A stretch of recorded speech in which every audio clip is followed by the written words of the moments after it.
Hello.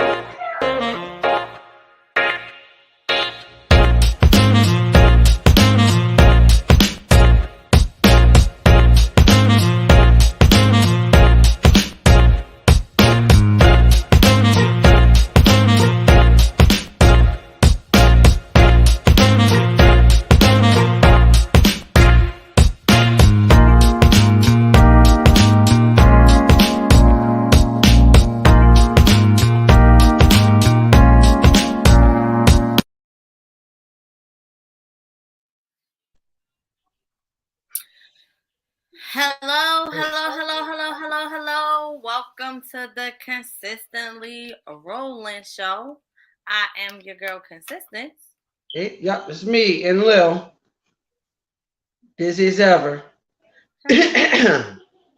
So, you guys are really getting some good stuff because, like, this is the second week in a row we came back. And Lil, what's the topics for today? Well, multiple topics. We want to talk a little about the media shower. Yeah, it's a shower. Media shower that happened just the other night here. That I was out to 3 o'clock in the morning watching. Me and two kitty cats down the road. I also want to talk about our children today. You know, mixed race children or mixed culture children, and mixed culture relationships. So it's important to bring your opinions and stuff on that as well. And also want to talk about a little bit about the Anunnakis when it comes to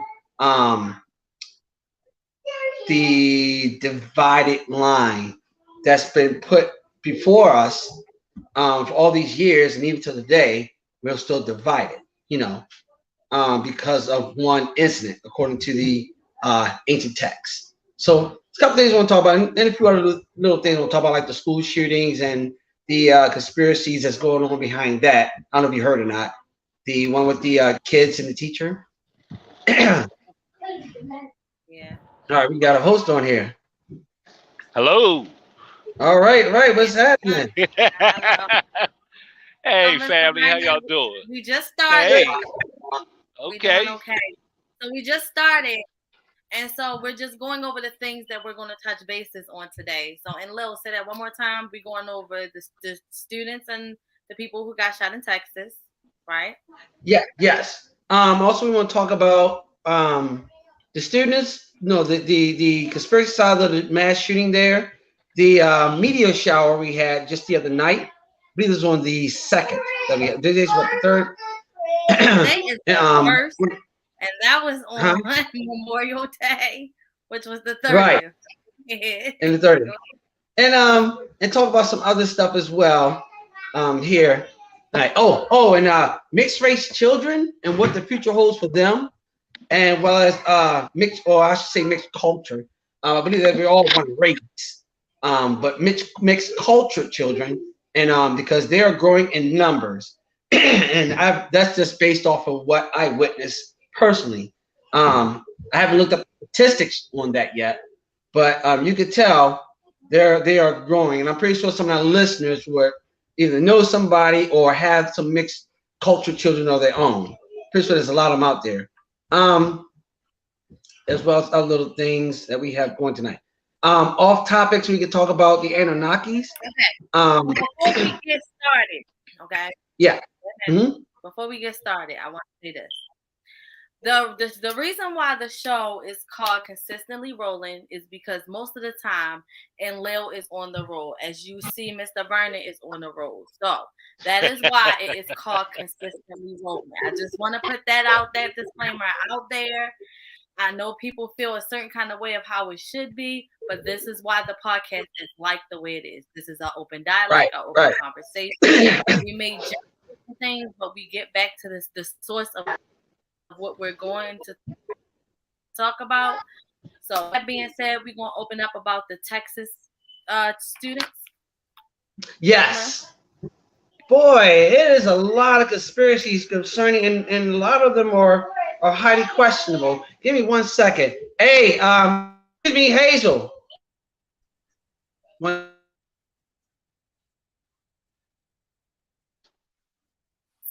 So how have you been so far, Mr. Vernon? Thank you for joining us. Oh, you're welcome. You're welcome. I'm a little tired now. It's been a long day. I'm down here at the beach areas, Rehoboth Beach, Delaware. Had a couple stops over this way, and I was a little concerned, little disappointed because I started getting tired. But I was like, well, I made a promise, and I like to stick to my promises. So I'm here. And I'll do the best I can.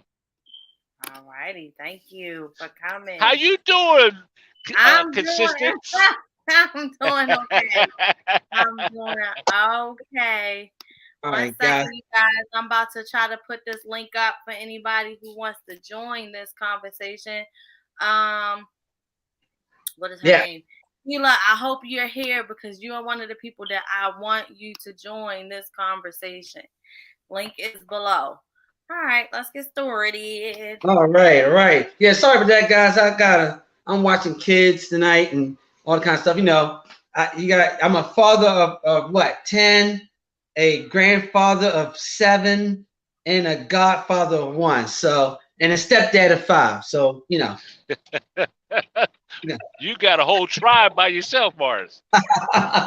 And that's the one of the topics that I will be talking about and everything. But let's talk about the Texas shooting here. Let's stay on topic with that. So the conspiracy, based off of what I'm reading and seeing in the YouTube and Twitter, and based off of some of the live feed, that, some of the cameras that they had there. Many questions arise when it comes to the school shooting.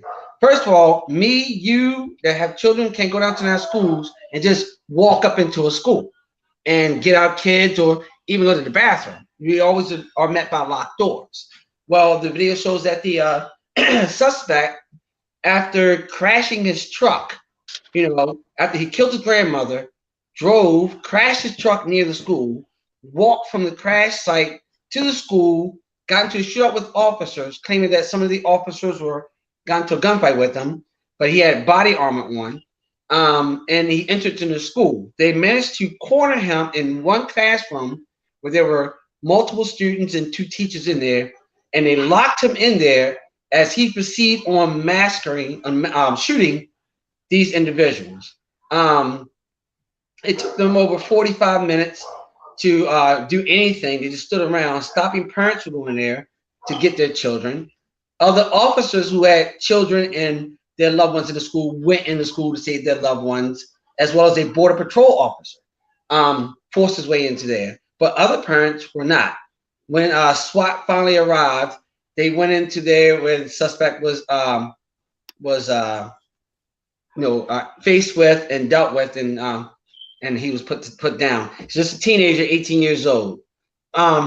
I have multiple questions about that. How did he just walk up in the school? Second question is, being in law enforcement, and I understand how body armor works and Teflon, and there are weak points in body armor, and it doesn't explain his hands, his eyes, his throat, all that was or was not protected. But obviously, in having that much armor on, he will have the reflexes to, combat. And I've made this statement whereas though that most of your officers today, sheriff, deputies, troopers, local, state, and federal, are all military trained. Most of them. Most of them are Marines. A lot of state troopers are Marines. You have Army, all type of military people who go and who went to wars and went to different stuff like that and had plenty of gun battle training. And you mean tell me that all those officers stood there and none of them could stop this? None of them could intervene better than what they do? Like, this just doesn't make sense to me. Very sad situation and everything, but I don't get it. And why did they have to wait for SWAT?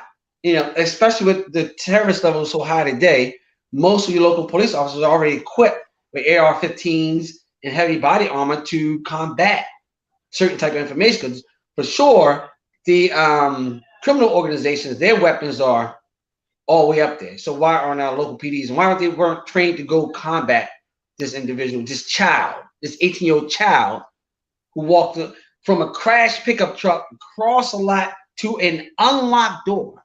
How did they not stop him? I mean, at least run him over with a car. I mean, we've seen that on cops many times. They hit suspect with cars, you know what I'm saying? You know, it won't they didn't hesitate then. You couldn't hit him, you know, and if he had on a full body armor suit, that means he couldn't run that fast. He couldn't. Not in a full. I'm sorry. So here's my theory. Well, two things. One, of course, is nothing but a distraction. That's what it is. Yes. Sad that kids had to lose their life over that. And my second thing is this. This man knew that he absolutely knew he was going to a gunfight. He had an armor on. Why would you have armor on for nothing? That doesn't make any sense. You want to hear something funny? You want to hear and you can look this up right now. His mother made a statement on the news. She said to the news, to the world on the news, that my son had reasons to do what he did. Please don't be mad at him. Please don't hate him. What was the reasons, though? Do you know the reasons? This is why the whole conspiracy community is in the uproar. You know, was he coerced to do this thing by unseen powers to distract him? Was it public sacrifice? You know, we've been seeing a lot of that lately. A lot of public sacrifices.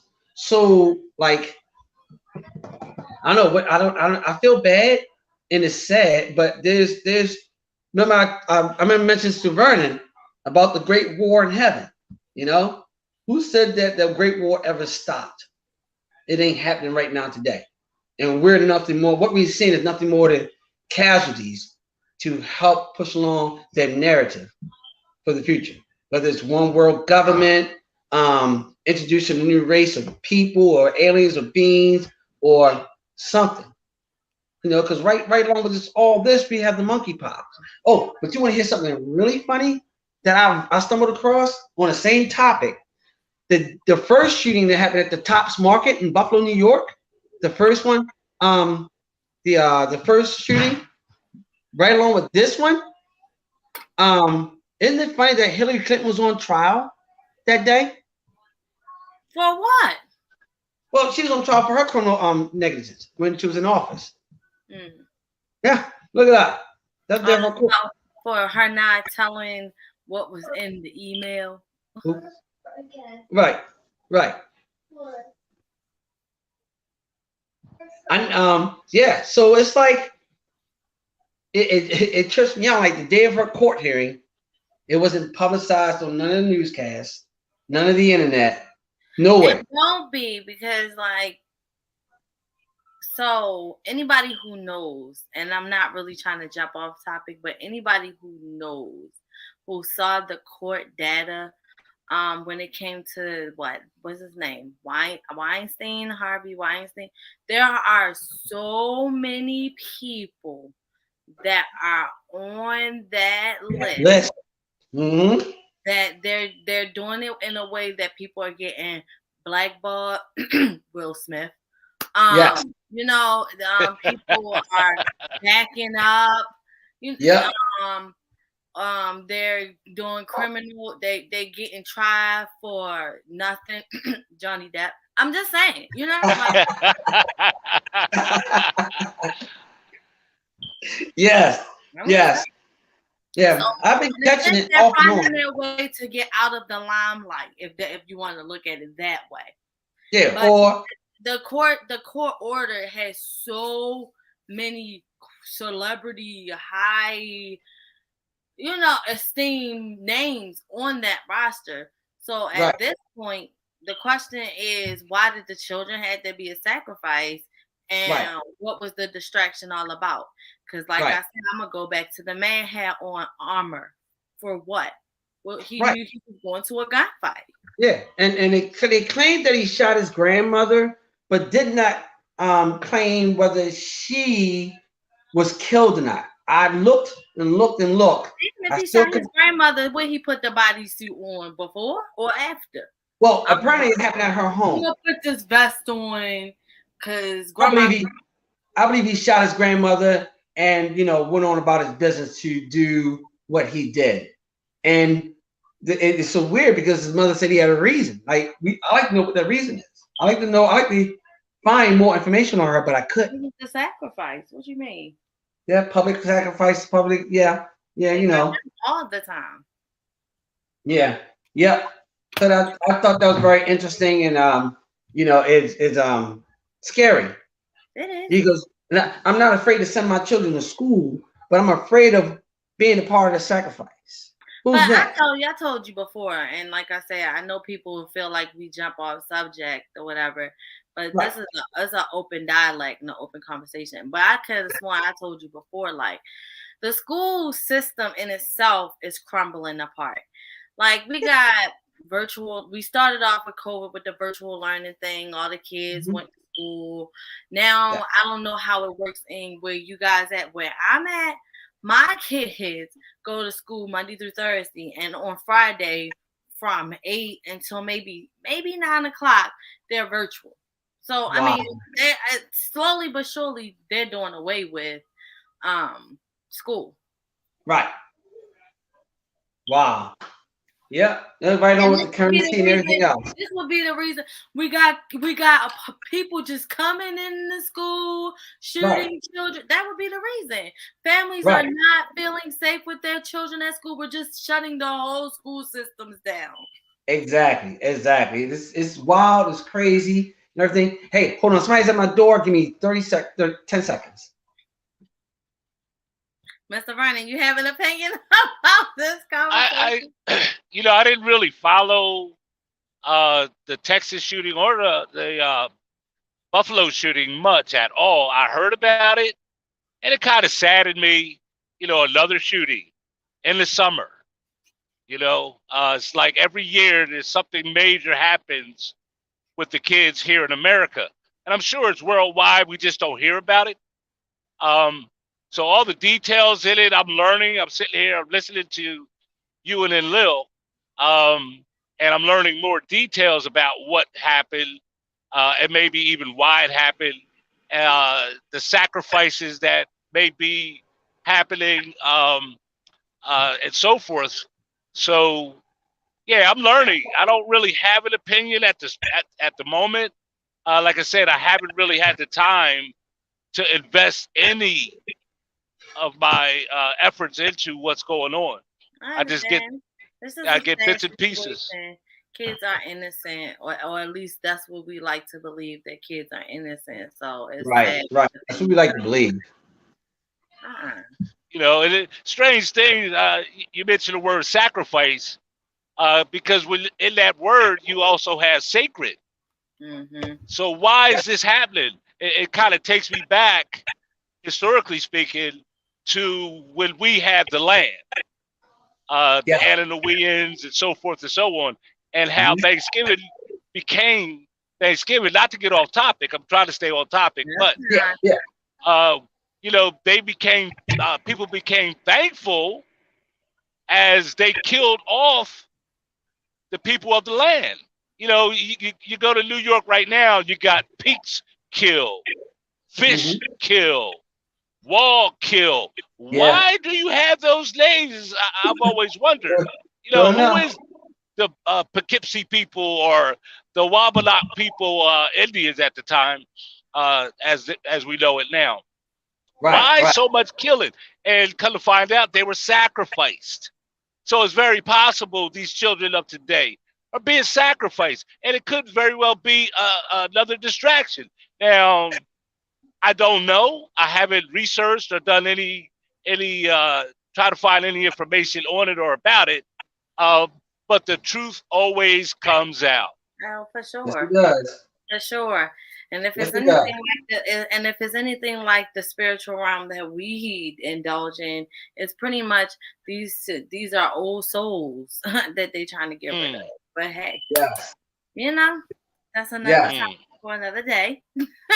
Moving on, what are we talking about now, Mr.? Okay, so let's talk about this little media shower that we had the other night. Of course, the night that the media shower was happening, that's back on the 1st, correct? No, it's the 1st. It was the 30th. 30th, yeah, that is.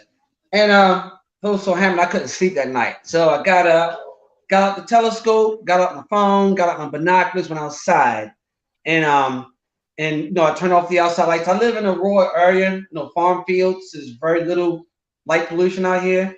At certain times of year, you can see the Milky Way galaxy from out here, and you can also see a lot of stars that you normally would see in a well-lit area, like a city or populated area. Mm-hmm. And I see a few satellites with the naked eye. I did observe certain meteor showers, like meteorites or meteor entering that atmosphere, and it's multicolors, mainly green and white. What I saw in streaks in the sky, streaks of green, streaks of white. With the first hour, I probably saw like 3. With the next hour, I probably saw another 3 or 4. They were very small. So where it came from one of the comets that happened like 30 years ago, went past the Earth, but it broke up in many pieces. So that left a trail of dust and rock in our path. And the Earth passed through that. And that's when we have our meteor showers. Back in 1934, my date may be off by a few years. In the 1930s, last time we had a meteor storm. And there's a difference between a meteor shower and a meteor storm. They were predicting we were going to have a meteor storm. But we just had a meteor shower. And there's a difference between those two, But the ones in the 1930s, the ones they saw then at that time, there was so much debris coming through that cloud that we passed throughout in space that it was a bunch of white lines, and even there was so many stars out at that time because there were no street lights or light pollution as high back then, made like all the stars were falling out of the sky that night. And that is a prediction in the Bible. Yes. Yeah. So, and I believe that probably correlates. The people thought that was the end of the day. Right? They thought that the stars were falling and it was the end of that time. And I mean, it was so bad that it set certain places, because some of the rocks that managed to make it through the atmosphere, that dust land in the marsh or something like that, start fires. You'd be lucky, some of them may even kill you. There have been instances where meteors went through roofs of people and landed in bed next to someone and put bruises or marks on them. My dogs are barking. Let me see, somebody's here. But so it was very interesting. The conspiracy behind it and the concern, that like always is being concerned, is that if these rocks manage to make it through our atmosphere and land somewhere, will it introduce a host of new bacteria or organs that we don't even know if they even exist and everything. And so NASA came up with a statement that they were predicting a meteor storm, and which is the worst of them. And they were advising people not to go out and look at this, not to stargaze at this. Yeah. Go to the NASA webpage. It's sitting right there in blue and white. Can't miss it. It was. Don't look up. Okay. Yeah, because they were afraid of the amount of debris that we were supposed to pass through from this comet that passed many years ago, and so it was very, very interesting. Yeah. I went out there with the naked eye. I was at work. Yeah. And I went with a coworker, and for the first time in a long time, it was really well lit, even with light pollution. Yeah. I was able to see some planets with my naked eye. Like you said, it was some satellites. I could see that with my naked eye, which I was quite surprised about. Yes. But as far as a meteor showers, I wouldn't have called it that. Yeah.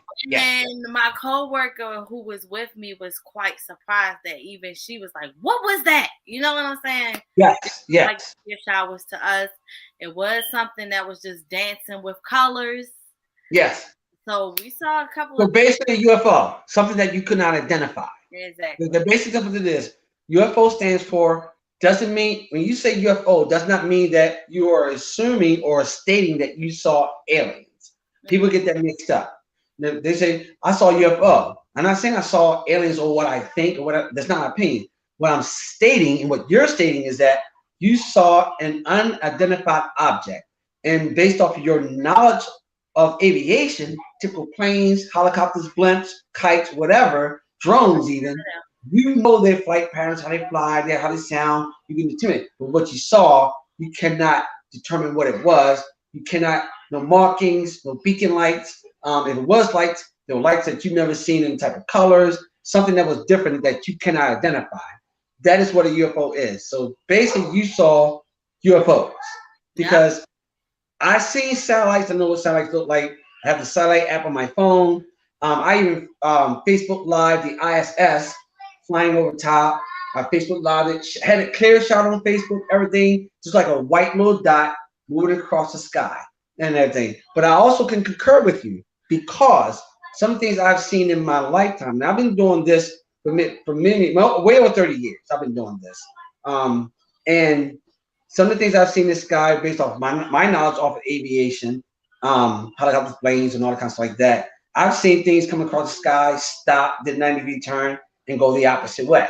You know, and I'm like, whoa! I don't know no plane how to do that. You know, it could be us in high advanced technology for the military, or it could be something. The government's saying that they call them UAVs now, but the government's calling them UAVs.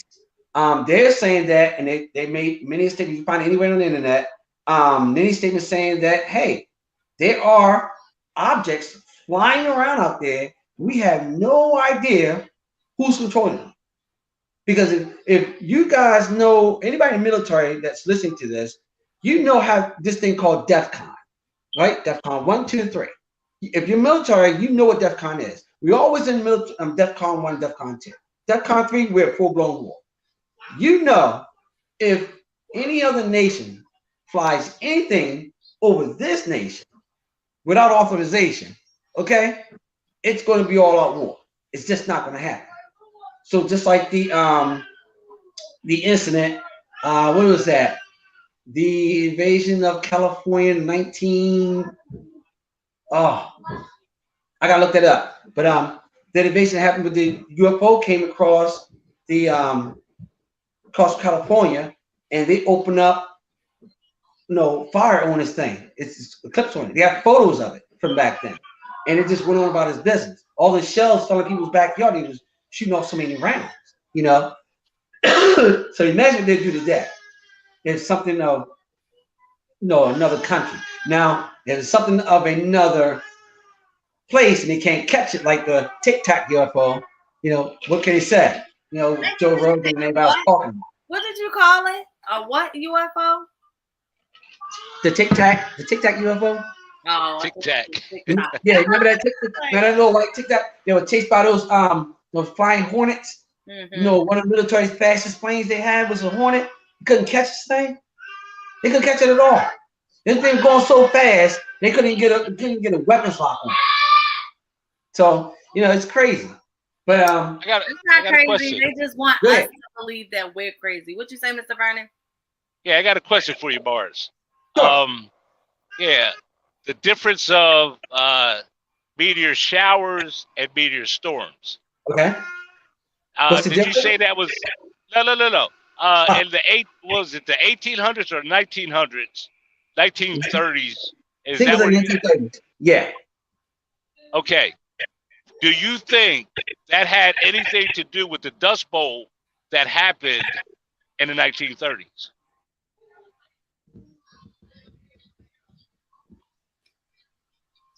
Remember the Dust Bowl and the people out the Midwest?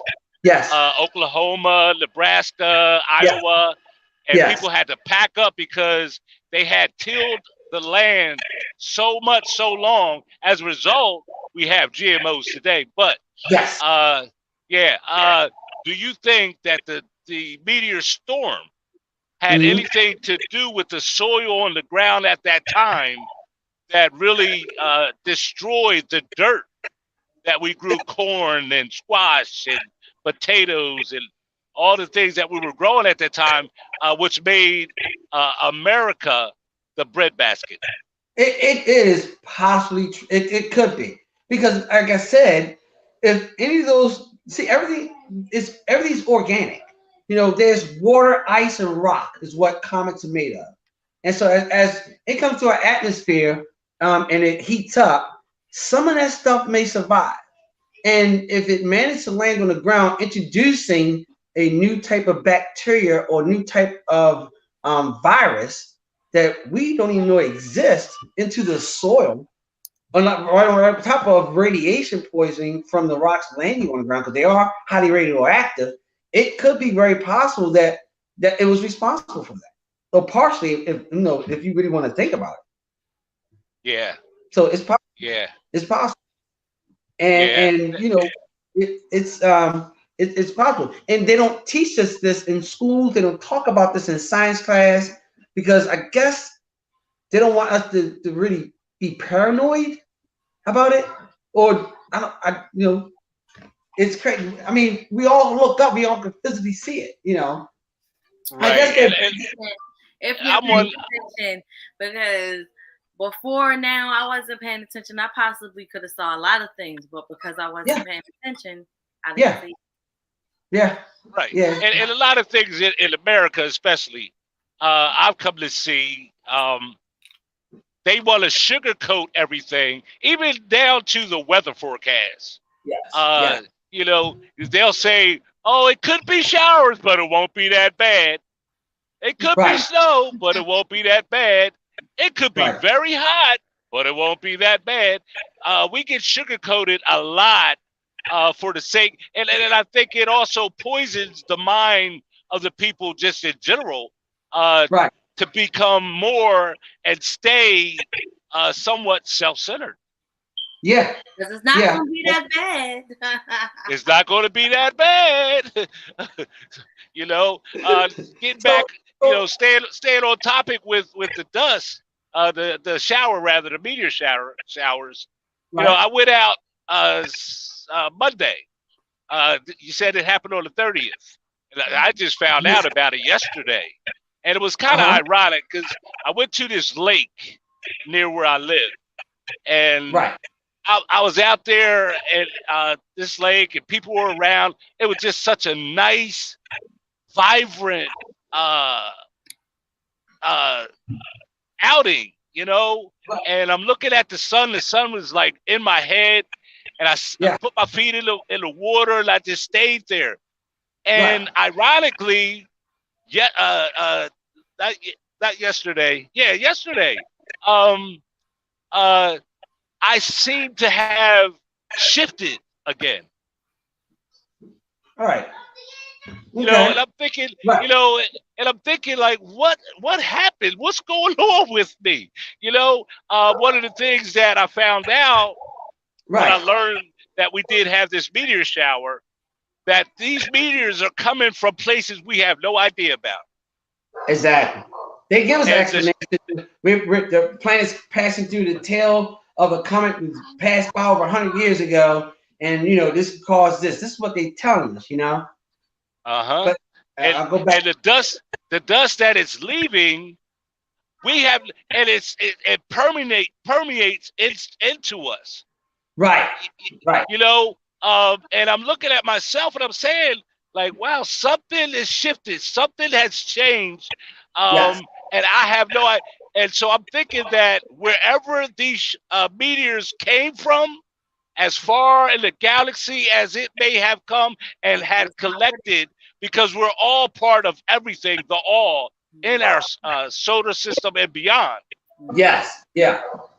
And it's changing. That's for sure. And it's changing. And those that are open to it, I guess it can, help penetrate and help us to grow even more into this new age. Right. So I just wanted to make that statement. Yeah, that's great. Okay, I'm gonna take a 10-second break here. Gotta ship off a kid and be right back. How were you affected, if at all? Consistent? What kind of? We might as well do commercials in the middle of this. I know, right? Oh my goodness! But folks, we're going to a commercial break right now. Yeah, did you experience anything, Constance? I was in I want to say, I was in a good energy. I wasn't able to really focus on studies like I normally do, but my energy was like it was a really high energy, like a really, I don't want to say loving or joyful. It was a peaceful energy. That's what it was. It was a peaceful energy. Yes. So we were on the same page. I was like filled with pleasantries. It kind of reminds me of even what you sent me yesterday about Black Magic 363 when he was talking about North and South poles melting and that energy that's coming through and marching through. It kind of all correlated that way. Right.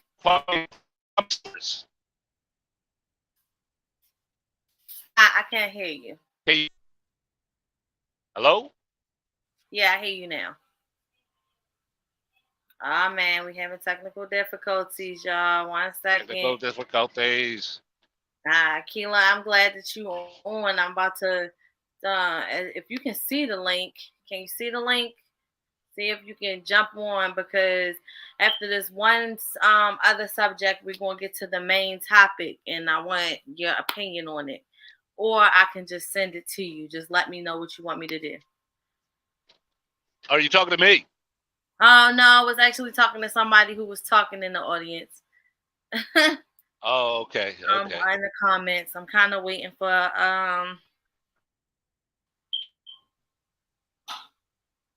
and Leo to come back and start this conversation.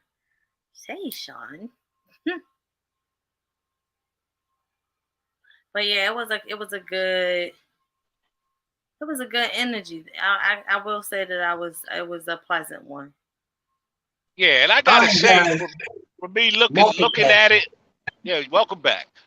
Looking at it, like it had to have started hitting long before the midnight hours, because when I sat there, because I'm trying to tell you, I was able to, with my plain eye, you know how you can tell certain things, but to actually vividly be like, that's a planet, that's a planet, that's a satellite. That's like, I was able to see that. Me and a coworker who's not into the same thing that we're into. You know what I'm saying? And she was out there like, what was that? Where did it go? Like,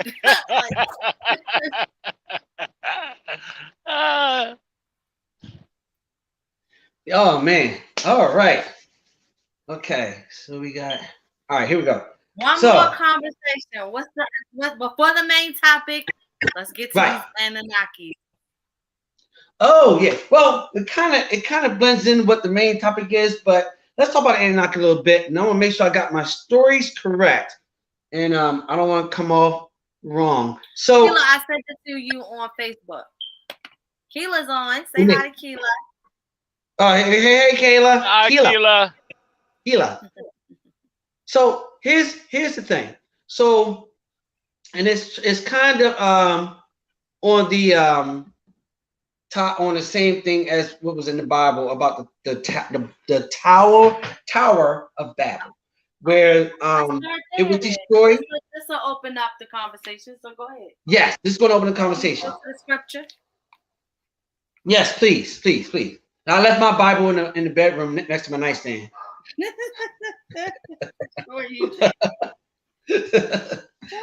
Let me borrow yours real quick. I think your Bible's better than mine, anyway. All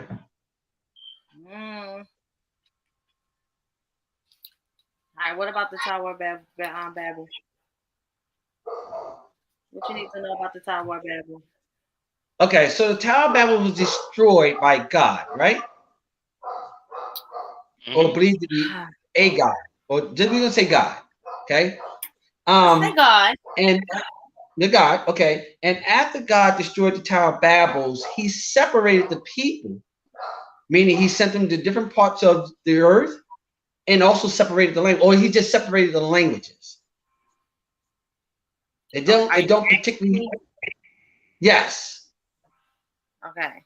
I know He separated the language. Okay. But did he separate the? Did it state that he separated the people? Doesn't really say that. So don't get it. So the Lord, oh yeah, it does say that. So the Lord scattered them abroad from there over the face of the earth, and they ceased building the city. Therefore, its name is called Babel. Babel. Okay. Like we talk to our babies nowadays. You see, they babble talking, right? Mm-hmm. Yeah. Anyway, so according to the ancient Sumerian text, right, that the Anunnakis, the brothers, Enki and Enlil, not me personally, but Enlil, you know, hey, according to the Anunnaki, to the ancient scripture or the of the Anunnakis, when they left and when they came back, they seen how man built this great tower, great tall tower, which upset it Enlil. He turned to his brother Enki and said, "This is why we need to destroy all the humans, because they are smart and they're so smart that they can build something to the heavens, and if they get there, they will destroy it." And Enki didn't want to do that. Enki wanted to, although Enki was upset, he didn't want to destroy us. So what he did was that he caused the great flood and destroyed the tower, and then separated them and mixed up their languages. So the flood came before the tower, because the purpose of the tower being built was to have to have a habitation for if there was another flood to happen. That's why they built the tower. That's according to the ancient text or the Bible? The Bible. That's why they built it. Well, look up. We don't have time to look. We should have done a homework before we came here. But yeah, going to not the Bible. I know what the Bible says. But yeah, but that was the whole point. Like, so even if you get what I'm saying, like, first does the Bible? Go ahead. I'm sorry. So first there was a great evil that people were doing. DNA slicing, technology, maybe all kinds of different stuff that God saw evil. Okay, God's like, I can't extend my life with man no more. We giving them 120 years. Noah built the ark. Right. Build this ark. Right. You gonna keep my legacy going. Basically, is what he's saying. Then after that, there was a flood. We don't know how many years after that, but the Tower of Babel, which means that the people repopulated again. The Tower of Babel was built after that. It was built after that. Because they were like, basically the people were saying, God won't be destroying us for a second time. That's like New Orleans building themselves, and they find a place of habitation if a hurricane was to come again. They're prepared. Exactly. Right. That's what it is. Because when I read the text, I was reading the text on that, trying to find out why we built the Tower of Babel. What was its purpose? We know the purpose of Atlantis. We know the purpose of the pyramids. We know the purpose of why they were built and what we believe they were built for. It's evidence. Why was the Tower of Babel destroyed, and what were we using it for? Why did it upset God? But I said also that they were saying something, lest they be scattered abroad over the face of the whole earth, they would have a place to come that everybody could be at. So over the face of the earth, everybody spoke one English, one language anyway, correct? Correct. Okay, so we all converge on Tower, and to go there to do what? Why did God destroy it? According to the Anunnakis, they were afraid of us reaching the heavens. Mm-hmm. Well, it did say that. It does say that. It does say that in the Bible. And that's what made him upset. And after that is where he wanted to destroy it and separate us. Yeah, because there's let us build ourselves a city and a tower. First of all, it's not just a tower. They built a city and a tower whose top is in the heavens. Let us make a name for ourselves, lest we be scattered abroad over the face of the whole earth. Right. So another question is, how tall was the Tower of Babel? So I can't find that anywhere. I mean, I know they go by cubics, like 4 cubits, 6 cubits, which 1 cubit means so many feet and everything. And I couldn't find that scripture anywhere. Anyway, I even went far as emailing certain people that are into that, and trying to find out how tall and their opinion on what was the tower used for. Why was it such a threat to God? Was it the thought that man can do that to reach the heavens? Because us reaching the heaven, I can't believe that us reaching the heaven is a great threat to God, because we landed on the moon. We have many satellites out in the space right now. We got the new one is taking photos of black holes and sending around the Milky Way. Maybe he didn't want everybody to know the truth. Now. God, I think it was more so smashing down mankind's pride. Like, who are you to come up to my throne? Absolutely not. Mankind has a hell of an ego too. Absolutely. It's one of our great defects. They could have left that one out in our genes.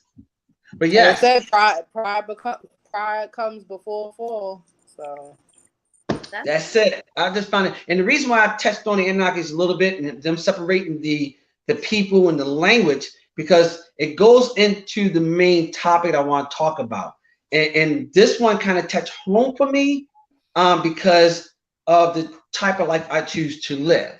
I am fortunate enough to live a multicultural. I don't like to say race, because it seems so something that would strike a nerve. If I get on a subject on mixed race children or interracial dating, it strikes a chord with a person. Nobody can talk about this. Nobody can have a conversation about this, because everybody's ego, everybody's ignorance, we all have ignorance. Nobody's excused from that. Everybody's deception of what the truth are as humans, spiritual beings. What color are we in spiritual light? We're just light. It means if I die and my light comes to my body, and there's going to be a black light, a blue light, green light, a yellow light. What color is my light? So when I talk about that, my topic is mixed race children. What does the future hold for them? Where are they going to fall? What category are they going to fall in as mixed race children in the future? Because that's what it's all about. We're doing what we're doing now to prepare our young for the future. We don't Before we go into the past of this conversation, let's go into the future. Me and you had a conversation very early on in our podcast with some children, right? Yeah. With the topic was, how are the youth in this day and age, right? And I think we were talking more so about the transgenders being in the bathroom with girls and how do they feel, and in their eyes, people are people. So I don't think it's going to be a difference if you're talking about a mixed culture. They're just people to them. Doesn't matter who they are, what they are. The problem is we have this stigma of what the past was, and the future. The future don't look at it like that at all. Right. If you ask them, they'll tell you that. Right. Yes. That is absolutely true. I like that. Very good and everything. So that's what my thing is. What it holds for mixed children. I am a father of mixed children. My first wife, and my first wife was a black woman, beautiful black woman, still is today. And then my set of kids came from there, and my other kids also came from a Costa Rican lady. And then and then there's also the mixed children between black and white. So the thing is that where do my children, our children, stand in the future when it comes to multicultural children? So, and people, because when people see me with my children or with my girlfriend, it's already assumed that, yeah, you know, he how they say it, you abandon your race, you destroying, you gave up your cause. You know, there are many people who talk about this, but no one goes to the individuals and asks them. Like, you know, I come from a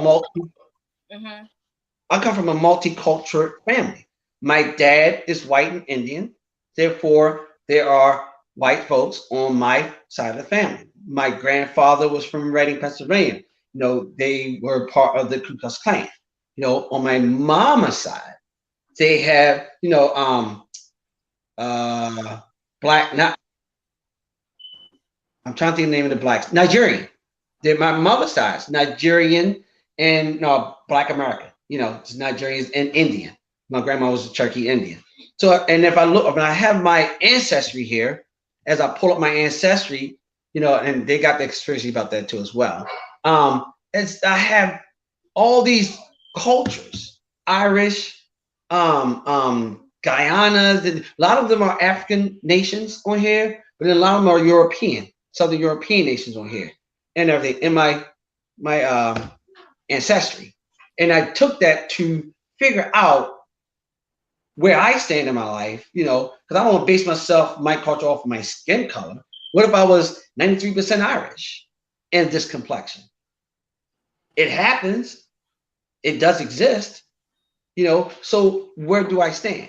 So, and also my opinion on mixed dating, mixed race dating, how you want to say it. I can't even say it because I'm always just like, to me, yeah, to me, because me, women are women, you know. I have preferences, you know.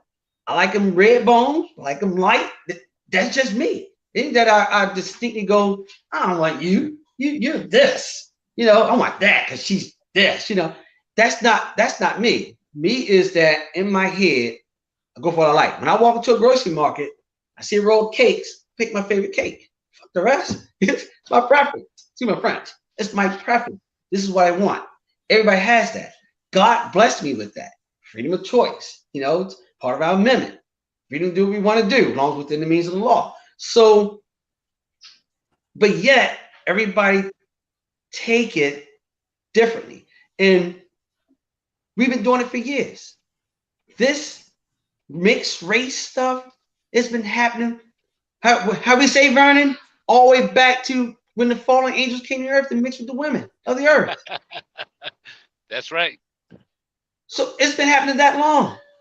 It ain't like that it happened. No. Well, it's so funny because even back then it was an abomination, right?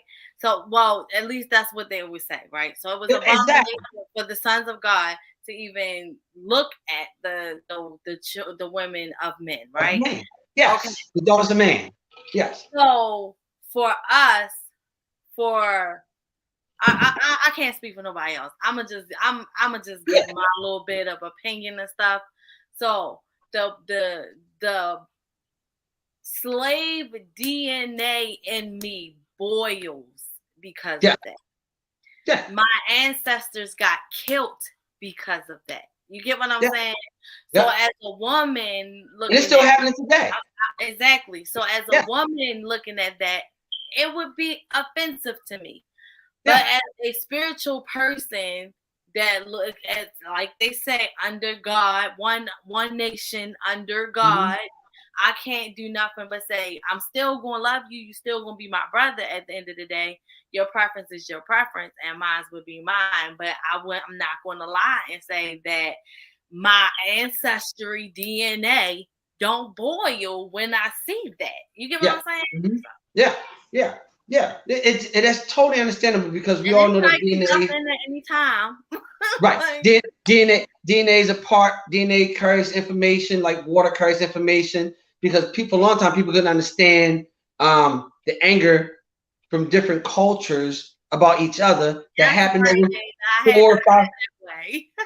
Right, 400 or 500 years. So many years ago. Why are we still angry today? Why are we still upset about it today? But if you do your research, you find that DNA carries information. my DNA will carry to my children. They'll grow up one day like, oh, why do I like eating pizza with extra cheese? Or why do I like certain type of songs? And why do it? Because that information dominated that came over from my great-great-grandparents and my ancestors who did the same thing. So right on that, emotions, which is energy, frequencies, vibrations, we talked about that. And, you know, you gotta look at it. We got people who legitimately died for lies. You know what I'm saying? Yeah. Yeah. The strange fruit, you know? Yeah. So again, no knock against y'all, but the way I gotta look at it in that way. And like you said, it's been going on since the sons of God came down here and was like, hey. Exactly. It's been when during the times of slavery, we really got it all mixed up. And Vernon, you can weigh in on this part here. When we all was taught in school that these group of Europeans went to Africa. Didn't say what part of Africa or where at in Africa. Just say they went to Africa and grabbed a whole bunch of people, Africans, and shipped them over here on the boat. Okay, and shipped them here on the boat, and then turned them into slaves. But then when you go into history, that's not even remotely close to what happened. All the numbers of them that came here, a lot of them were offered to come here and wanted to come here. There was a lot of exchange done, which we're still using the waterways today to do our freight change today. Well, these were all right, stopped now because of the economy. So, and back then, so imagine those ships back then didn't have large or many nuclear turbine engines to push the boats across the seas from one continent to another continent in a week or less. They had sailboats. They spent months out on the oceans with these people. And what do you think happened? Where women did not have rights back then. So when the women were put on that boat with a bunch of guys in the middle of the ocean for 3 or 4 months, what do you think happened? More importantly, what happened to those children?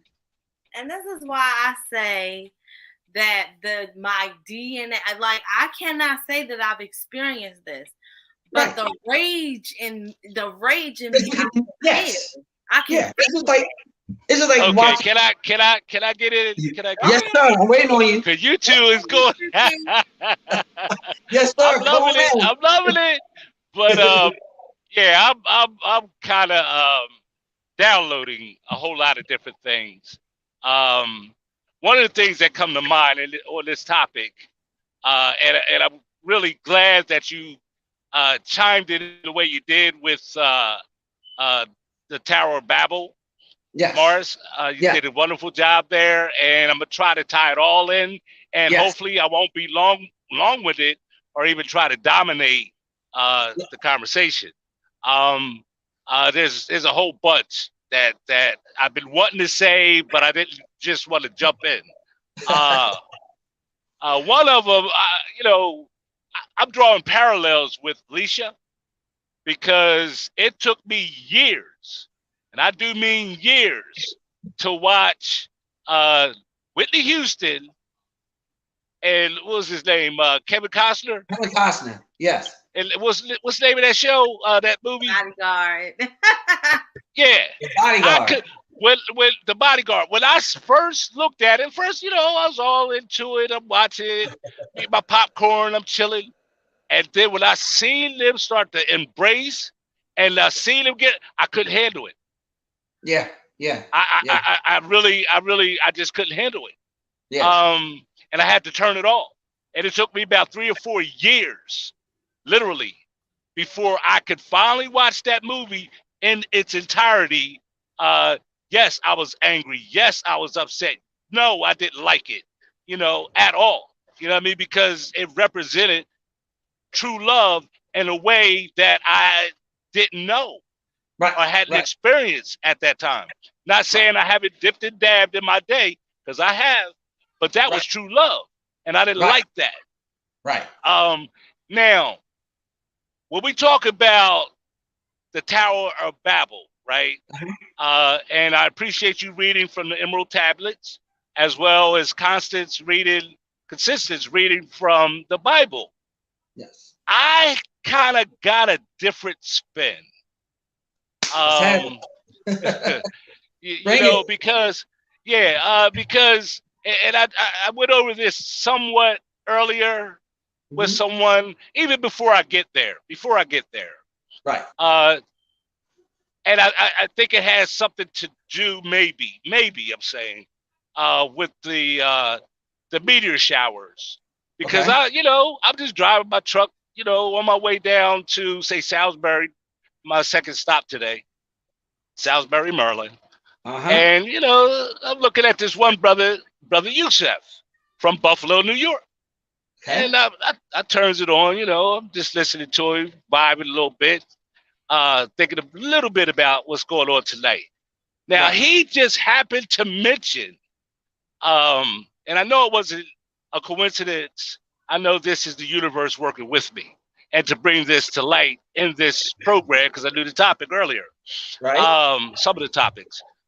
He said in the ancient Egyptian tablets, they said, it's written in the Egyptian tablets, they said, in the West, there will be a great melting pot.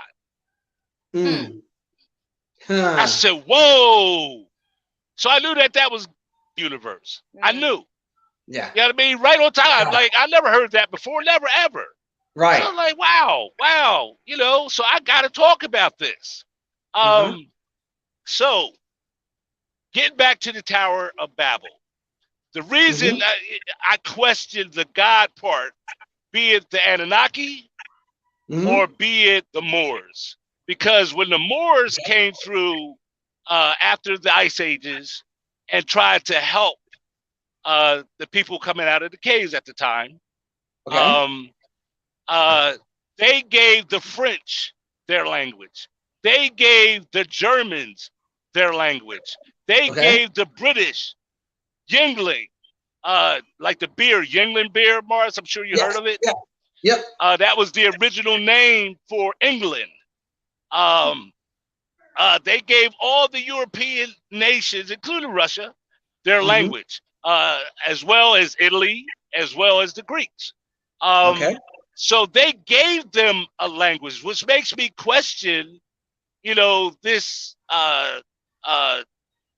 story that's in the Bible about the Tower of Babel and the Emerald Tablets and the story from the Anunnaki, because it was the Moors that gave them language, and the land was already separated at that time and at that point. And I'm glad that Alicia or Consistence read that part, because that came after the flood, and it makes sense to build it. But here's the piece, right? The only tower that I know about that is evident, that's evidence now, is that came from Peru, and that was dismantled by who? The American people. So is that the God? Is that the God they're talking about? Right. In the book of Genesis, when they talk about the Tower of Babel. You understand what I'm saying?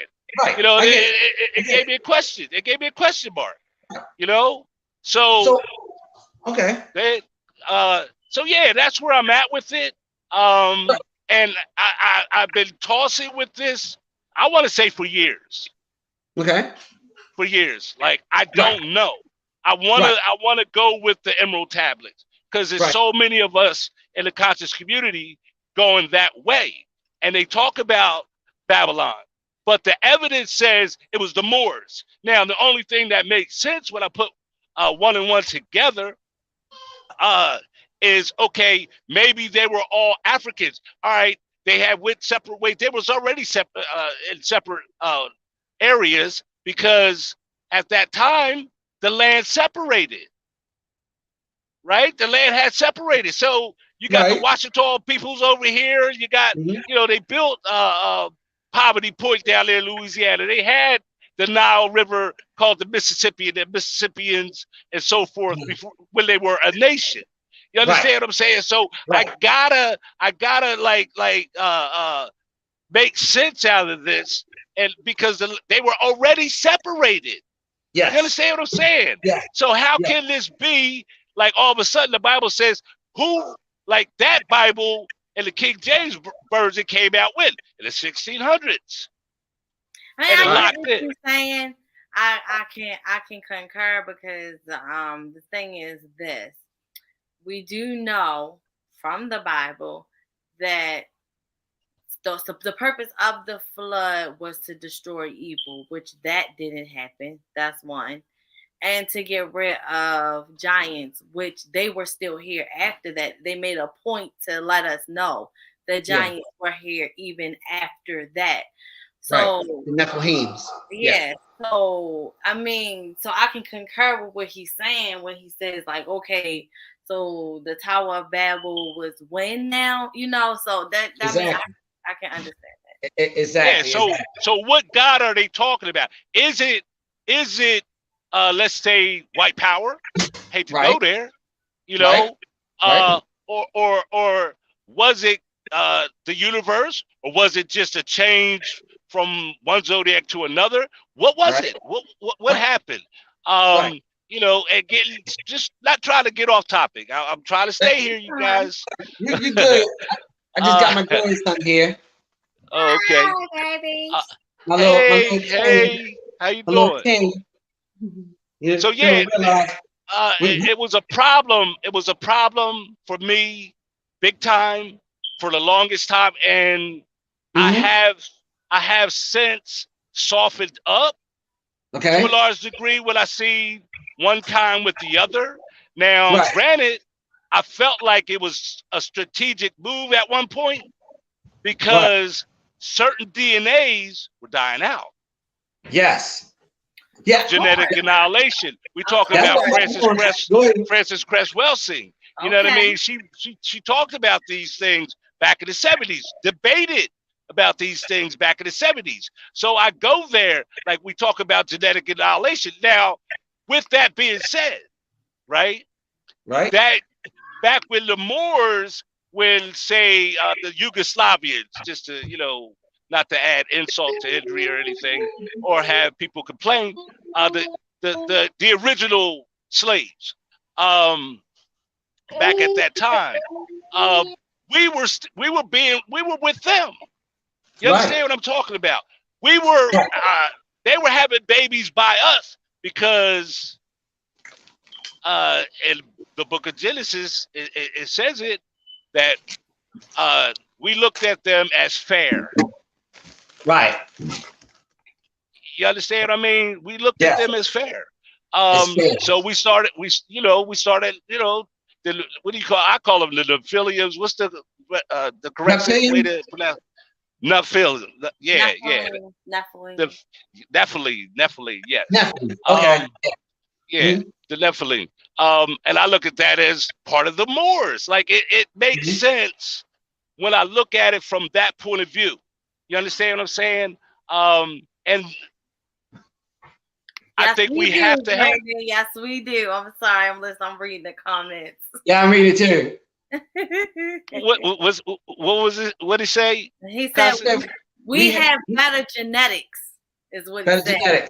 So that's right, and that's what I was trying to get across. I felt like initially, because just think about it, in the 50s, 40s, 30s, and so far back, even my mother told me, and God rest, may she rest in peace. Just like maybe a year before she passed away, 2011, she passed away in 2012. I said, Mom, what was it like in your day? Right. She was 74 at the time. And she said, Vernon, we couldn't spit on the sidewalk that other people could pee on. Yeah. So is that, I question that, from my mother telling me this years ago now. 10 years ago. Why I say, I'm sorry to cut you off, but this is why I say the DNA in me screams out like, absolutely not. You get what I'm saying? That's why I'm grown enough to say, whatever floats your boat. Don't got nothing to do with me. I wish you the best. But just to be honest, I'm not going to look this way personally. You know what I'm saying? Only because of I know the past. Right. Believe it or not, though, these children that are growing up don't know our past. It's not taught in schools like it was taught to us. Nope. And if you bring it to them, they don't want to know. It's because of the same thing that Mr. Vernon said. There is a DNA shortage, and they got to live on some kind of way. Yep. We went to South Carolina, Myrtle Beach. Mm-hmm. There was a bunch of mixed breeds there. I mean, not saying it like that, but it was a bunch of mixed people there. Like, and that falls back on. Sorry to cut you off, but that falls right back on the thing with Dr. King. That I believe what got him killed. His I Have a Dream speech.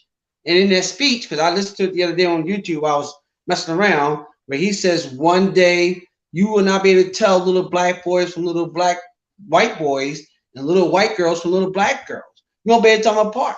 He said because basically what he's trying to say, which got him killed, because he got shot in the balcony. We all know he survived that. We know how he got killed. True. Okay. Yeah, they killed him in the hospital. Definitely, they murdered. Yeah, great old government. But yay to them. But anyway, what it is that yes, we can see it. Yeah, we can see the comments. Yeah, the thing is that when there's a great shift going on. We all know what the shift is, but there's also a shift in our DNA. Because everything we do and eat and drink is a part of our DNA. And like you said, when I was in the mountains this weekend, nothing but white folks out there. Like you can't get any more redneck than redneck out there. But yet, amongst the crowd, see 14, 13, 7, 5 babies mixed. And it triggered me because there's a wave of that going on everywhere. I'm a truck driver. It's been going on. That is not why. Wait a minute. That is not. Sorry, Brandon. We talked about that, I think, last week, and I didn't get in full detail of it. That is not why they are pushing for the stop the abortion thing. That's something totally different. But think the move. Hold on. Let me spill this real quick. Go ahead. The strategy that I was trying to get to, and both of you guys are on point. The strategy I was trying to get to, because of what we consider the genetic annihilation, they were trying to program us, is what I feel. Hold on. They were trying to program us to continue this consumer type attitude, to keep capitalism going. But in this new age of called Aquarius, now the tide is changing. And I don't think they know what to do. So just as I started out with talking about Brother Yusuf, right, and what the ancient Egyptian text talks about is coming into fruition. And now because of the information given today, because of Google, because of YouTube, because of TikTok, because of all the different vices and things that we have access to, free of charge, it's a game spoiler. Yeah, but think about it. Like I said, not personally, I don't have a problem with it. But think about it. When have you known? Let's go to royalty right now. Okay. Royalty has allowed a black woman to technically be a princess. Why? Never did. I can tell you why. And it's also stating on. I'm gonna touch on Brandon's comment as well. But the reason why, and I did a lot of research on this part, is that one, when it comes to heritage, these people, and we know who these people are, they are losing their heritage because they cannot rebreed, populate, or survive the way we can survive in this. This is why the foods are being poisoned. This is why all this other stuff is happening. This is why. It's all about genetics. And if they can't beat it, then they're gonna find some way to join it. Yeah, they're trying to find some way. They're trying. That's why they let that little black girl be princess. Yeah, she won't be queen, but she'll be princess, and through her legacy, there'll be a king or a queen. Because eventually, when we're talking, a couple of 100 years from now, there will be no more white people. They're going to be mixed all the way to the darks, because we all start off as blue, black, brown. We all started that way, and we're slowly starting to get back into that way. See, it ain't like this is one of those what they have, Brandis? Yeah, they listen. But they're not going to give up. They're not going to give up. Just think about it. They didn't force us, strategically speaking. Whenever you're ready, Miss Keela. Right. Yeah. They didn't force me and my generation, for example.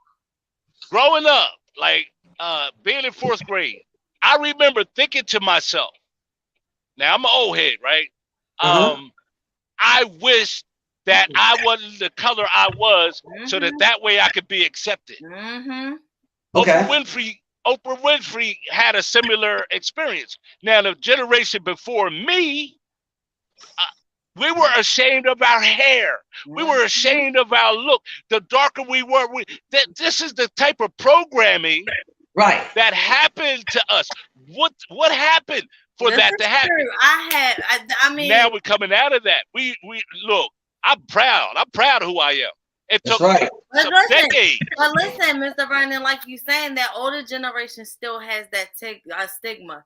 Because I have the most beautifulest mocha chocolate grandmother you can ever see. Skin so soft, skin so beautiful, but she still has a stigma. She's right. Dark. So yeah, like the strategy, like I'm talking about. Yeah, it's going to be, and I agree with you, Morris. It's going to be not just with you, but with Brother Yusuf. As a matter of fact, I'll send you the clip if I can find it. Once I get back, because I didn't save it. But anyways, this is going to be a melting pot. Everybody's going to have, what they call it, la Homo sapien sapien, Homo sapien Uranus. Right. Yeah. Is what I was, what I heard. Right. The next peoples. Yep. It's okay, it's my little king right here. In the right. You want to say hi? What you say, Miss Keela? Yeah, my aunt. Yeah, does our guest have anything to say? What you say? So my aunt, black and half white. She's the first of 7 of my mother's siblings, and really, she had grown. Yeah, she's her father was actually Oliver Scott, the first African American NASCAR driver. Wow. Yeah, I mean, so I was used to being around, because she looks like a white woman. She just has like curly hair, but she lived her life as a white woman. She married a white man. Actually, when I was younger, I had no clue, but I loved my uncle. He's Italian. I loved my uncle, and I thought I was half Italian. I ain't know he ain't had nothing to do with me. But a lot of my family is mixed. So and then I'm from New York, so I'm used to seeing all different cultures of people. Personally, as far as relationship, I just feel like, honestly, okay, Policia, you might be familiar with like Pigtown. I was living for a few years, and it's a lot of like interracial dating. But what I noticed was like, I always felt like I didn't care, because like, you're not laying with me. So that's the type of attitude I always had about it. Like, I really didn't care, but I felt like the couple themselves were looking for me to care. Whether it like a look that they give you to see how you're looking at them, because I'm sure they might have comments from people, but that's not everybody, or it would be like anybody. That's a stigma they have on themselves. That's a Yes. judgment. Yeah, that's what I No. anybody, but Yeah, I don't that's know. a judgment they have on themselves, and they looking to see if you can see that. Right. And I felt like Right. the women, because we was in the hood in Pigtown, and the girls, they were like, they give you the vibe that they feel like they have a one up on you. You know, Yeah. so that's the Yeah. I could say. That's the ignorance. Yep. Yeah. Yep. Yeah. I agree with you on that. I totally agree with you on that. Witness it myself. You're right. They do seem like some couples do carry it like, ha, look who I'm with when in public. Right. Especially if they have a kid. Like, look at my kid, it's like that. And they're just proud of that. And that stems from my point when it comes to mixed race and everything and the genetics and everything, because we all know that they are slowly dwindling in numbers. If you clearly look up the statistics between these two cultures, whites and blacks, the numbers are dwindling bad, and so what we're seeing today as racism, I look at it as a reaction. It's a reaction to either stop it or join it. And you see it from the Queen's palace. Queen, they know they can't reproduce anymore. They done. So you know what they're doing? Hey, we're gonna get the one that we know she's black, but she passed for white. You understand? Mm-hmm. I have daughters. I have 4 daughters, right? And if you look at the photo on my Facebook page, my daughters, I got the darkest down to the brown, all the way down to light. My youngest, which is 18, can pass for a white woman. She's dating a white man. With my oldest, straight African, that's my Tia, you know what I'm saying? So, and everything. So, and that goes back to mixed racing way back in the day. I bet, come here. Look, my granddaughter here. This is my little queen right here. I know you come up here. Your mother kicked you out too? Shame her. I talked to her later. That's why this is my grandbaby right here. So, and this is what I'm being mindful for the future. When she turns 25, 26, 18, and she looks back on Granddad's podcast and sees what I'm talking about, because I'm doing this for the children. We got raised as a village. I always talk, we raise our children as a village, So, but back on topic, when it comes to that, they are trying to save face and save heritage because it's all written in DNA. We have the extra DNA, the E gene is what we call it, which gives us that pigmentation, our skin color, and everything about us. It also builds up our immune system. You know what I do when I go outside if I'm sick? Jamal calls the DEA. Yeah, exactly. When you go outside, why? No matter how dark we are, the palms in our hands are light or white. You know what I mean? That's because it conducts electricity. Put the feet in the ground to be grounded, or hold your hands to the sun to get charged. And if you do that, you get a cold, you get sick, go outside for 15, 20 minutes and hold your hand upright in the sun. And just let your hands be. Watch what happens to you. They don't tell us about that. But those folks can't do that. They step out in the sun 15 minutes, cancer. They burn up. They spend billions of dollars on the sunscreen industry. Billions on sunscreen. Not cancer treatment. Dog's not gonna bother you, baby. It's not gonna bother you. Nothing like that. Billions on these creams to protect them from a planet which they cannot survive on. And they know this. This is my point. First time ever in life, medical field, I was able to witness somebody who said that they were allergic to the sun. I was flabbergasted. My grandfather was allergic to the sun. That's how he passed. He passed because he was allergic to the sun. He was, but he had multiple children. He kept the lightest ones. My grandmother was Indian, so he kept the lightest. Get down. He kept the lightest ones, and foster off the dark ones. Yeah. Yep. Your mom is what, Brandon? Yeah. Yeah. But anyway, so my whole point is that where does the future hold for people like her and I? We have multicultures in our blood, in our DNA, allergic to the sun. Really? Your mom is allergic to the sun? Yeah. What is her ethnicity? Is she African American? Let's start with losing the word race, because that implies competition. Right. Yes. That's why I use culture. We can start there. Right. Because more and more, look at the Mexicans coming over now. Right. Before the Mexicans, it was the Puerto Ricans by the boatloads, coming over. Now it's all kind of ethnicities coming this way. So we got to lose the word race because it's not a race anymore. What we run into?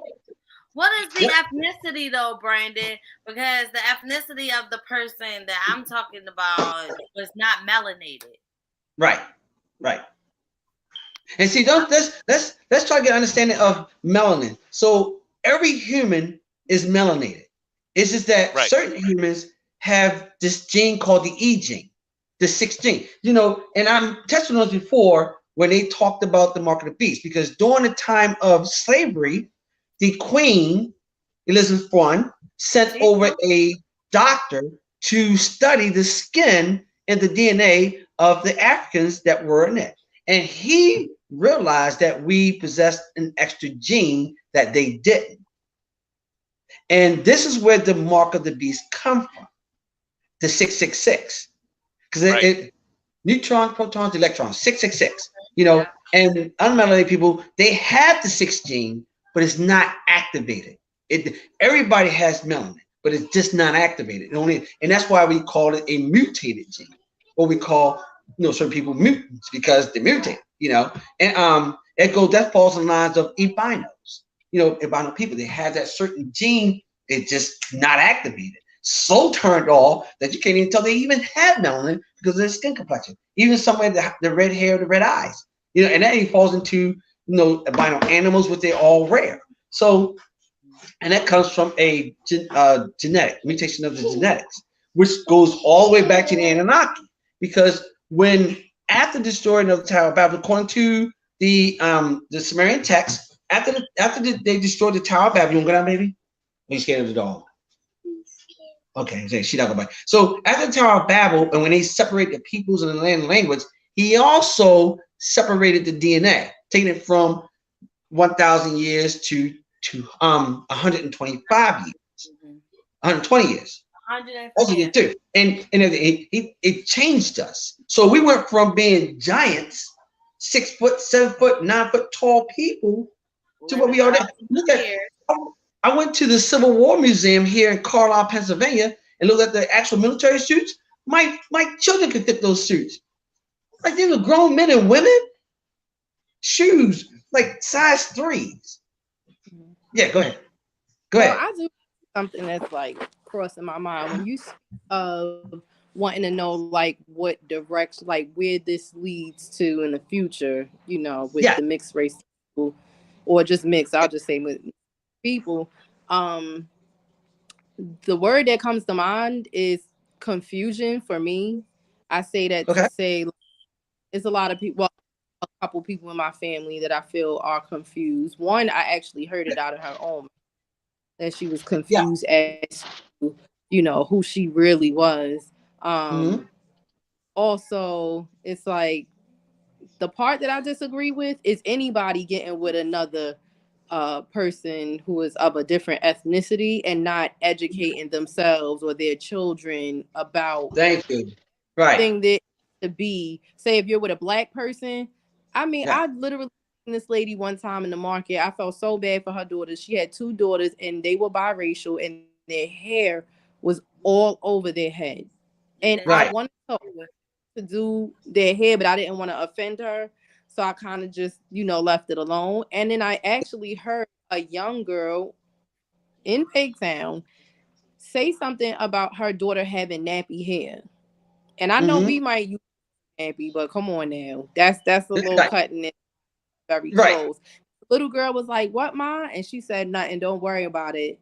But it was like, I don't know. Didn't I feel like you might have some who, they're with people of color, but they don't really mess with people of color deep down, on the inside.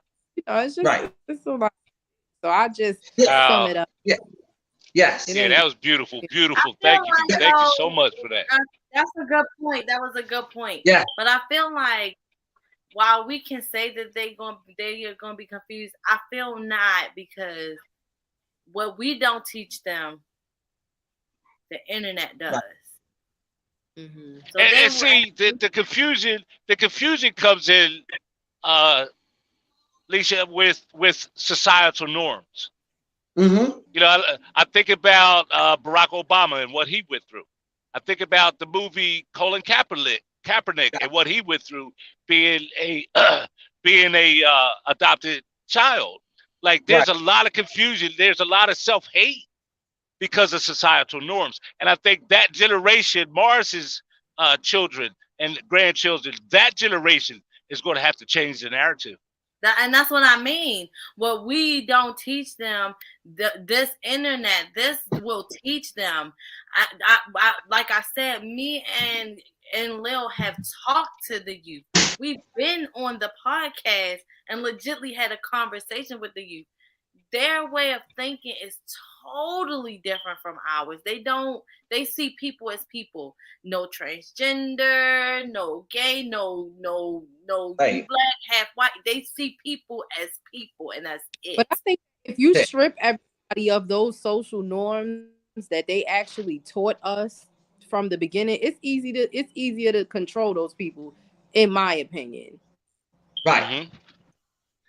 Mm-hmm. Right. You don't identify as human. What do you identify as, Brandon? I agree with you, Brandon. I don't identify as human either. That's all my name's in Lil. Stop.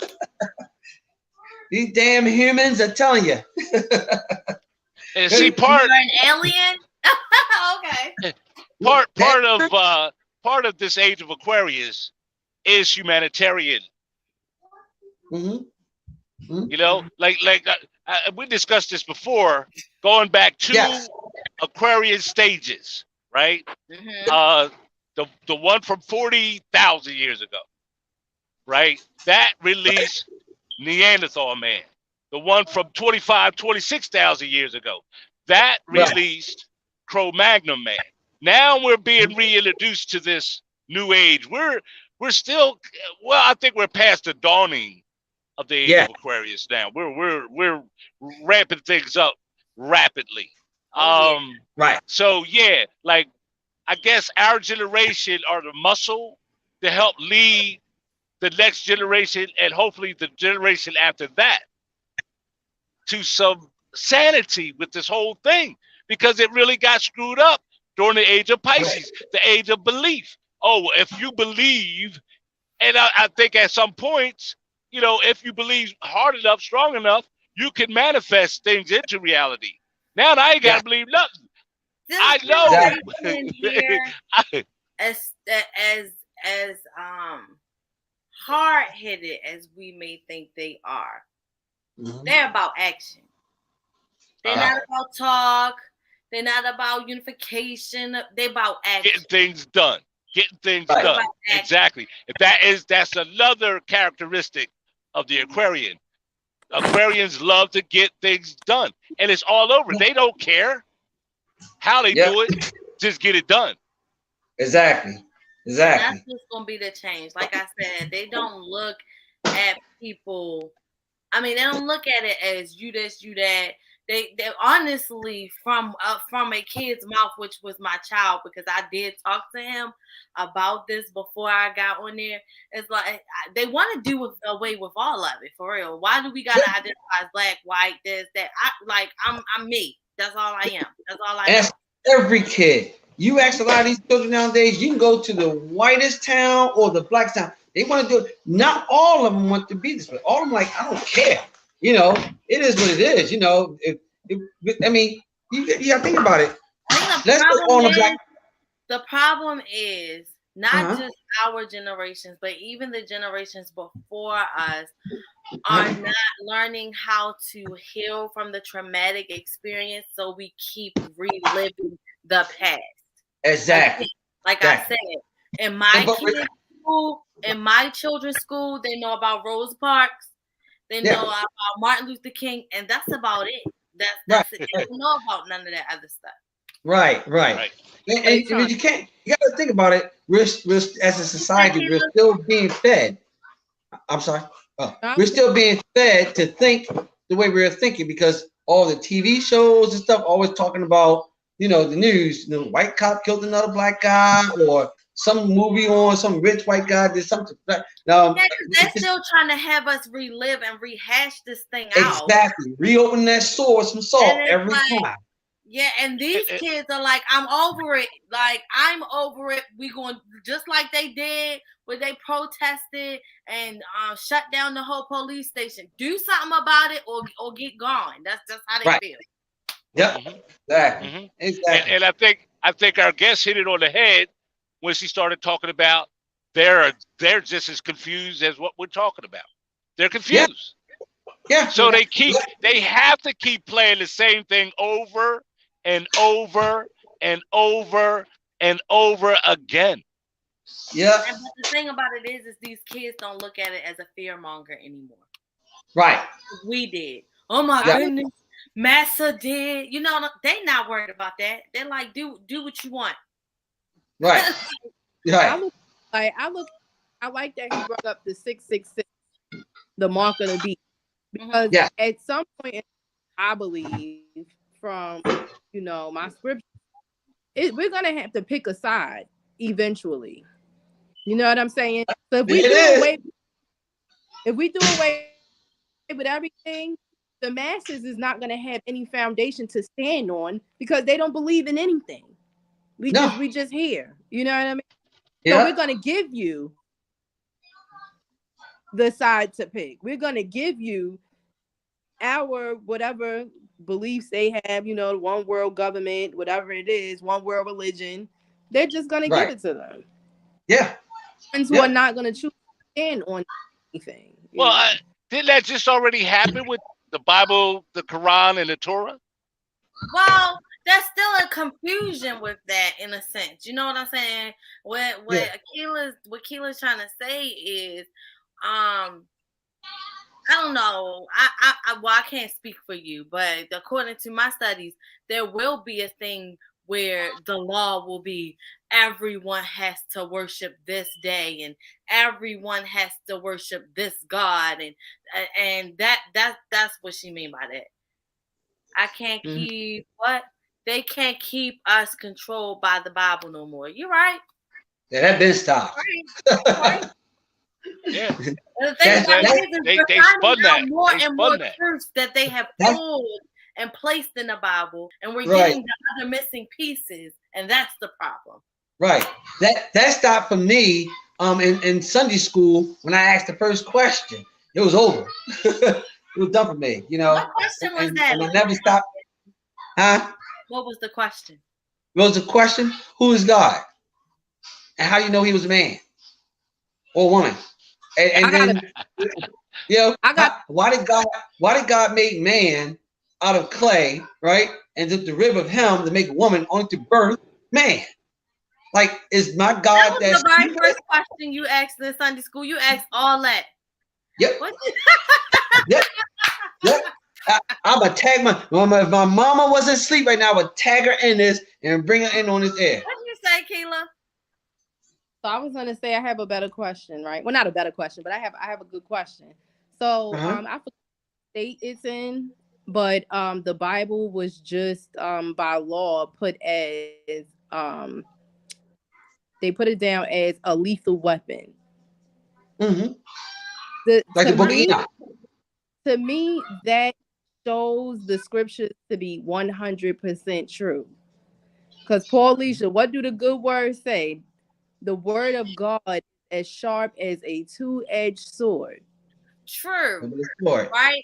But this the is word the part of God. That people don't right. That part. The word of God. Now, I'm not saying that everything in the Bible is false. What I will say is a lot of it has been plagiarized from different continents, from our older history, because like I tell people all of the time, and also another thing about it is your belief makes the Bible real. There you go. Now we talk. In the Bible makes the Bible real. That's what makes God's word true, because you believing in that, and that's what people don't understand. The power that you had, what Jesus told you that you have within the kingdom of God is within you. Right. You make that real. Right. Right. Cool. Why else would God want us to praise Him for all eternity? Because the question is God so weak that He need me to praise Him I'm to sorry. get the mic to I'm gonna leave? say this, and then hopefully it'll resonate with somebody. Like, Mm-hmm. but this book can tell me all about God, Right. Jesus, Mark, Matthew, the Right. angel Gabriel, but it never tells me about me. The question that we ask all of our life: who am I? Where did I come from? There we go. Come on, Alicia. boy, you gonna get a knock at the door eventually. You better stop. I know. Stop it. So why to a God? What God you got to pay money to? Well, they talk about tithe and offering. So here, I all don't right. So believe in offering. So I'm gonna give you my studies on tithe and offering since we there, and I know we off topic, and it's okay. Tithe and offering is the tithe is the 10% that they say is required to give to God because God has given so much to you. And the offering is what you choose to give of your heart. Now, in churches, it is money. But Jesus said, give man what belongs to man and give God what belongs to God. So 10% of my time, 10% of my praise, 10% of my worship going to help somebody else. This podcast reaching out to somebody else could be my tithe. Right. Mm-hmm. Right. Yeah. See, I believe. Oh, now you talk about the sacrifices of the animals. Look, Brandon got he like God's organized religion. Organized religion wants you to keep tithing because they believe that church is a business. First of all, but it's not just that. Tithe. So the thing about it is tithe is not just money. No, come on. No. Be real. Wait a minute. The Leviticus priests. I know from the Bible. From the Bible standpoint, but think about it. Let's go deeper than that, right? Tithe can be how you spend your time reading the Bible. That's an investment. Yeah. Tithe can be the time that I spend with myself, learning myself. That's an investment. That is something that you are absolutely giving back to God because that's what it wants you to do. Mm-hmm. Right. At tithing, I know. I don't concur with church respectfully. If that's the case, I do this every day. Exactly. But if you think about it too, you got to go back to the Leviticus, like the tribe of Judah, right? The 12 tribes. They all had inheritance, but the Levites, they didn't have an inheritance. So their inheritance was the tithes and offerings. So the people tied to the Leviticus priest, and they you can also look at tithe in this way too, right? You know how they say God provides? Right. Me paying my tithe in church, well, people paying tithe in church help me get through church school. People paying tithe in church help people pay for people to eat, the sick and shut-in, going to visit them and helping them out. So it's not just something, and all churches is not money hungry and looking, you know what I'm saying, for in that aspect. They actually, some churches that they need the lights to stay on so that the people can come in, so that they can give services or give of themselves how God would want them to do. So Right. Interesting. Very, very interesting. Right. And keep in mind, just a few years ago, a lot of, let's say, conscious people were attacking the churches. Just straight up going up in there and telling them, yeah, I've done it, challenging them. Where at one time, we were afraid to challenge the church. I'm talking back in the early 1990s. Like, why are there so many? In public. What do you mean by that? Say that again. this is the comment. He said why they can't do it in public. There are churches that absolutely do that in public.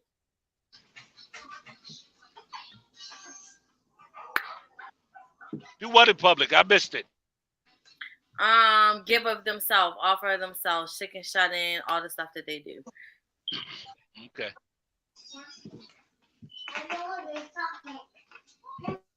Oh, come on, Mr. Keely, you done with us? Come on, Key. Anything else you want to go over? I guess her phone. She'll probably come back. She'll try to come back. Yeah. This has been very interesting. Very, very interesting. Yeah, I hope we covered it, Mars. I hope we covered the part about. It's one topic that people cannot come to the table and talk about it without it ending in war. You know, it is a very touchy subject, even in today's. Although our children and our grandchildren are like, we don't give a crap about that, you know. But it's a very touchy subject because whether we like it or not, and whether we against it or not, or protest against it, whatever the case may be, it's happening, and it's happening quicker now than it did back then. And it's very evident. Just walk out, look around you. Look at the people you talk to every day. Again, I'm going to say the problem is us of the past can't get over the traumatic experience of it. Exactly. And what's going to happen is that, like Dr. King said, there's going to be a day, we may not be able to see it in our grandchildren. There's going to be a day where we won't be able to tell each other apart anymore. It's all going back. Huh? Yeah, I think you already called it between 100 to 200 years. Yeah. You already mentioned it. Yeah, it's in that DNA. I mean, it's so evident that there are Caucasians having colored babies. Not saying black, but in a little brown and tan. You go to California. Look at those white folks out there. It's about my complexion. Look, right here in Pennsylvania, Mars. Yeah, I mean, exactly. I met so many people that have grandchildren that are little light-skinned babies, and all of a sudden now they're changing, and they're changing them. Like Alicia talked about the trauma.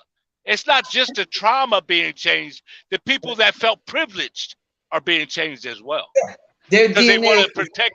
Right, they want to protect their grandchild. They want to protect their son-in-law. Because it belongs. Right, theirs. Yep. Exactly. So, Brandon, the point is to be equal, and that's what we're trying to get to the point. Keep in mind. We're just trying to say from the past standpoint, we cannot see. We won't ever be. This is Darius. We won't ever be equal. What makes you say that? We can't even be equal within our own cultures.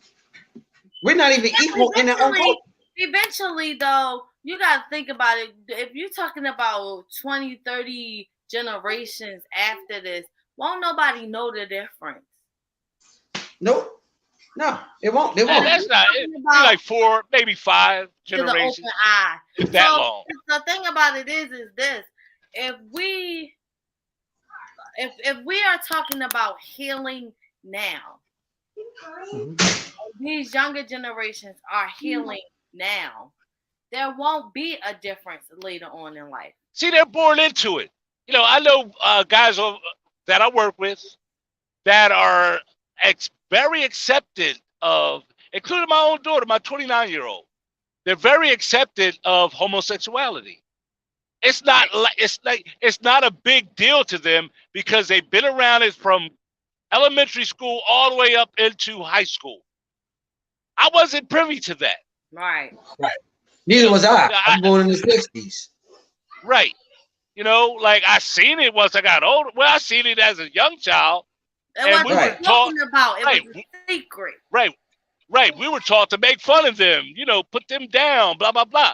I said that blah, blah, blah word, but you know, you should get it. This generation, well, my daughter's generation at 29 years old, they're accustomed to it. Yeah. And they don't care, like you were saying earlier with the younger children. They don't care. And that's part of this new age, you know, humanitarianism. But listen, guys, it's raining out here.